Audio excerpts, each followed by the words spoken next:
Friends, ఈరోజు మీకు ఒక మాట చెప్పాలనుకుంటా. అదేంటంటే నా ఎక్స్పీరియన్స్లో నాకు జరిగిన విషయం. అదేంటి అంటే నేను నా ఫ్రెండ్ కోసం మనం ఎదురు చూసినాను. ఏదో ఒక హెల్ప్ అడిగినాను స్మాల్గా. అందరూ ఎలా అడుగుతారో అలానే అడిగినాను.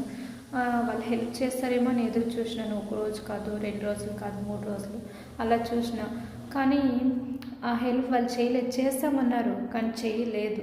తర్వాత నేనేం చేశానో తెలుసా? 2 డేస్ ఆఫ్టర్ ఇది మనకు అయ్యే పని కాదు, ఈ హెల్ప్ ఒకరి దగ్గర నుంచి మనం తీసుకోవడంలో అవ్వదు, మన పని మనం చేసుకోవాలి అంటే ఆ ప్రాబ్లం ఏది ఉంది అంటే ఆ ప్రాబ్లం తగింది ఏదో ఒక సొల్యూషన్ అనేది ఉంటుంది కదా. 2 డేస్ తర్వాత మంచిగా ఆలోచించిన తర్వాత నాకు ఒక థాట్ వచ్చింది.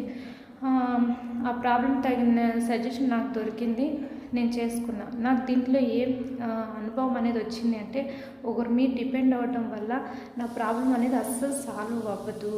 ఇప్పుడున్న కాలంలో అసలు ప్రాబ్లమ్స్ ఒకరి వల్ల మనకి సాల్వ్ అవ్వవు. ఇంకా వస్తాయి కానీ అవ్వదు. వాళ్ళ కోసం ఎదురు చూడాలి అంతేగాని మనకు ఆ ప్రాబ్లం అనేది సాల్వ్ అవ్వదు. కానీ తర్వాత నా ప్రాబ్లం అనేది సాల్వ్ అయింది. ఓకే ఇప్పుడు